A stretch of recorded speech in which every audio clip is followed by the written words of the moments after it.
Welcome, my friend, to the Fit and Fueled by Faith podcast. Your host, Stacey, where I share faith and fitness and everything in between for Christian women over 40. Because, yes, we are dealing and going through the next season of our life.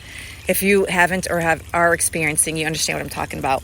So, today I wanted to talk and pick up where we left off. A couple weeks ago, I shared the 7-step strategy to fat loss. And I kind of briefly went over each 7-step with a bonus. And I've been now trying to break down each step. And I think the last one that I shared was hydration. Today, we're going to talk about rest or sleep, whatever you call it, rest, sleep. It's all the same to me.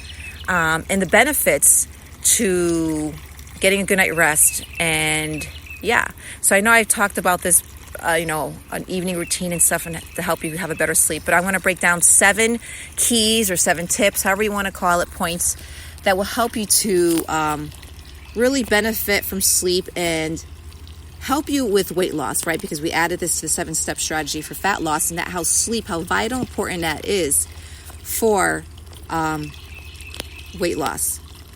Okay, so I just want to get right into it. So, the importance of sleep, my friends. So, again, you said, I'm going to give you 7 tips. So, let's get right into it. So, creating healthy habits. I mean, my goal here is to help you create healthy habits so you can live your best life when it comes to your faith and fitness and everything between your mental health, the season of menopause or whatever the time, whether you're in it or not, starting with perimenopause. That's where I'm at. But I'm still learning about it. And the next season will be menopause, postmenopause, all of it. And so having a routine really helps into understanding what you're doing and what you're not doing for your body. Definitely will help because, the key really is to know thyself and to know the things that work for you and don't work for you. So the 7-step strategy that I had shared in the past, I'm just going to briefly go through them real quick if you missed that episode. And then we're going to focus on sleep or rest. And so quickly, the 7-step 7-step strategy to fat loss is 1, being in a calorie deficit. 2, you're upping your protein intake. 3 was strength training. 4 was moving your body, exercise, steps, walking, doing something that you really enjoy to do, because if you don't enjoy it, you're not going to do it. 5 was hydration, hydrating your body. 6 was rest, right? Getting good night rest, sleep.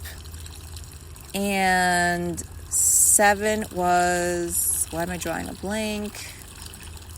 Oh my, 7 was, okay, it says, did I say prayer? Let me see. Give me a second to go to my notes here now, because I'm like, wait, how did I forget the 7th one? Oh my goodness. So let me go to my notes here outside. 7 strategy. What's the last one? Okay, sleep, rest, and hydration. I already said that, right?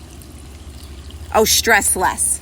That's why, stress, because it's something really not to do. Well, yeah, it is something to do, trying to stress less. And the things to do to help you relieve stress. And then 8, I had given you a bonus, was fasting. Intermittent fasting and fasting. There's different levels of it. 12 to 16 intermittent fasting, 24, 36, 48. I just came off of yesterday a 47, 48 fast.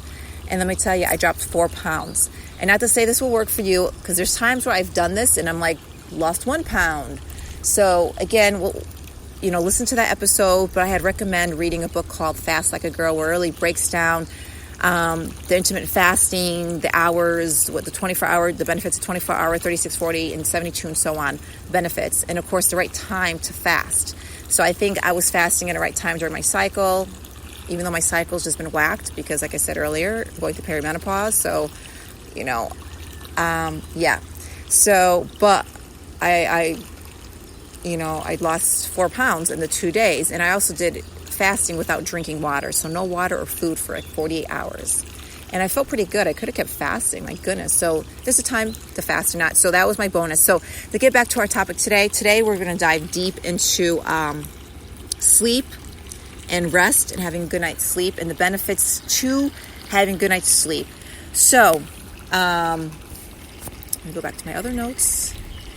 So sleep is very important, just as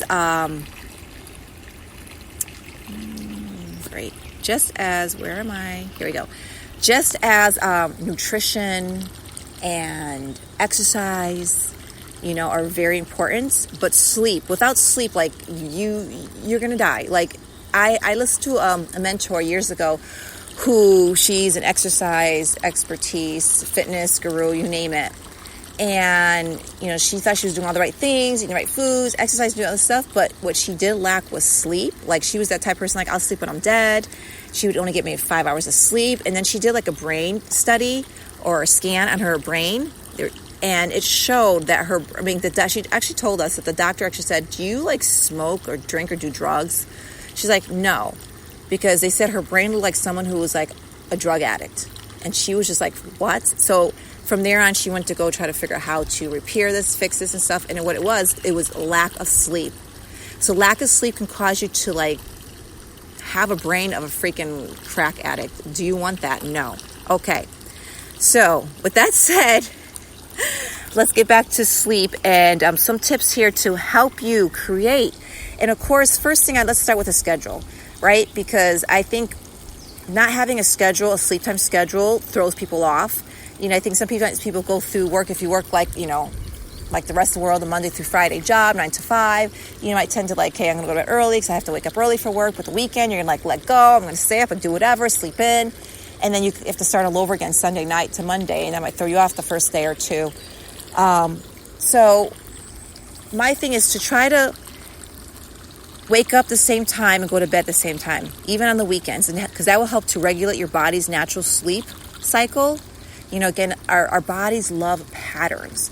Our body loves stability. There's a quote, I've probably said it in the past. The mind loves freedom, the body loves stability. The mind can say, oh, come on, stay up, this, that. So many things that stimulate the mind to keep you awake. Granted, when the body's saying, I need to rest, because when you rest, your body, it's a time for your body to restore, rejuvenate, and repair itself, to detox while you're sleeping. And actually, too, we're fasting while we're sleeping, especially if you do some things before bedtime to up your fasting window. So sticking to a sleep schedule is key, my friends. So during the week, I like to go to bed. Generally, there's times I'm tired, but on average, 9:30 to 10:30 is our average. On the weekend, maybe 11. I watched a movie last night and got to bed, but it was just quite after 11. But I do still find myself waking up about the same time, between 6 and 7. It's summertime. The sun shines in our bedroom. We don't have curtains, and I'm very sensitive to light, so I kind of could sense and feel like day is arrived. It's a new day. And so I slowly wake up. So sleep schedule, number 1, making your room bedroom friendly. Meaning, what do I say by that? Is to keep your room, your bedroom, a place to sleep. Not a place to eat, not a place to watch TV, not a place to do work or have a desk, because then you're going to confuse your brain. Instead, have a space to do all those things. Have your living room, right? The TV, your living room, that's for movie time. Your kitchen table, a time where you eat and sit with the family. And, work, a desk in the kitchen or in a foyer or in another room, living room, where you separate these things. And then your bedroom, with your bed and keeping it nice and quiet and cool and dark at night, is your place to sleep, to rejuvenate, to repair, to restore yourself, to keep it focused for sleep and rest. Not to have your bedroom be the one and all place for everything you do, because the brain likes stability, or the body likes stability. So, and the brain likes schedule. So keeping your bedroom sleep friendly, okay? And another thing to do is, let's talk about creating a relaxing bedtime routine. So I've talked about this. So this could be things to like maybe an hour or two before bedtime, slowly lower the lights, we have dimmers, so dim lights, candles, salt lamp lights in your bedroom, shut the fluorescent lights off, the TV screens, the devices that are bright, put them in a blue, because they have the blue light. So lower the light on your TV, lower the light on your computers or your phones if you're going to be on them. And then maybe even like an hour or so before bedtime, try to limit, use of your phone. Do not bring the phone into the bedroom. Again, think of your phone as like office work, day work, where it doesn't come in the room, where you don't bring office or your desk work into the bedroom. You want to look at something, go outside the room. Leave your phone outside so you have to get up, Those are things to avoid. Maybe taking a warm bath, reading a book. I love to read, so even maybe might watch a little TV at night, but then just to ease my mind, I come into my room, the salt lamp's on, it's a low light, and I will read a chapter, a couple pages until I fall asleep, and that just helps me to relax and fall asleep. Or maybe listen to calming music. There's meditations that you listen to. Again, that's requiring you to bring your phone into your room unless you have, I don't want to say an Alexa in your room where you can play something, and maybe if it's plugged in, then it's good. It's not generating the Bluetooth or Wi-Fi. But there's the things that you can do to help slow your mind down, to calm yourself. So starting with the lights, lower the lights, lower the lighting on your devices. Don't bring your phone into your bedroom. Keep that out. Listen to candles, reading a book, listening to calm music, things like that to soothe you down, to get you into bedtime routine. So your brain kind of knows, okay, it's a signal in a sense to get your brain ready for bedtime. Let's see how much time we have here. I need to speed up here. Okay, so next thing is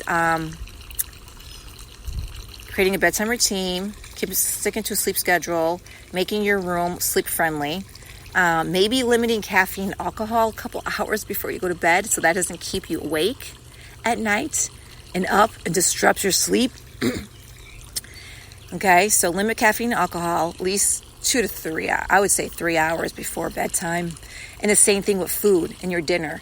Maybe between your meal and drinks, especially caffeine or alcohol, limit between 2 to 3 hours before bedtime so it doesn't stimulate your body to want to digest and have to work through the night. And then you wake up tired because your body, instead of resting, repairing, and storing itself, it had to work because you had to digest if you ate before you go to bed. So try to eat 2 to 3 hours before bed and drink caffeine and alcohol. Limit that to 2 to 3 hours as well. So your body could actually rest and do what it needs to do. Get regular exercise, but try to avoid strenuous exercise before bedtime. So I have a morning routine where I usually do my exercise before, but maybe going for a walk after dinner, that's totally fine. It's calm and relaxing, but I wouldn't suggest you go hyper and do some high impact cardio right before bed because it's going to get you all worked up. And to relax before bed, I think we talked about that. Avoid using electronic devices at least 1 hour before bed because the blue light, and blue screens can interfere with your sleep. So let's recap that. Relax before bed, get regular exercise, limit your meals, food intake, caffeine and alcohol, at least 2 to 3 hours before bedtime. Keep your room sleep friendly. Don't bring in the work. Don't eat in your room. Don't watch TV in your room. Keep it focused for just sleep and rest. Stick to a sleep schedule and create a relaxing bedtime routine. And I wanted to give you a bonus too before we leave, is to, before you go to bed, is to maybe reflect on your day and think of the things you did or didn't do. What can you do or how can you do something better that you didn't do or add to your day? Maybe I always like to reflect, what's the highlight in the day? What's something that really brought me joy today? And then what's something that maybe, I need to work on myself or in a relationship or at work or whatever it is that, I didn't feel too good about. So, it's almost like an examination of conscious, kind of just reflecting on your day. And that too, or making peace. If there was an argument or said something that was said or done, to make peace, forgive the other person, because you don't want to go to bed angry and upset. You want to wake up to a new day refreshed. So as hard as it might be, find the courage to ask for forgiveness or to forgive someone so you can go to bed in peace and have a good night's sleep. So that's what I have for you, my friends. Those are the 7 tips for a good night rest and sleep, and also to benefit this will help you to benefit weight loss, because first of all, when you don't get a good night's sleep, you're going to be cranky, you're going to eat more, you're going to eat the wrong foods, and therefore you're going to put stress in your body and not lose the weight. So I love you, my friends. Go out in the world, share love, make peace, be happy, and share this with anybody in your world. Peace.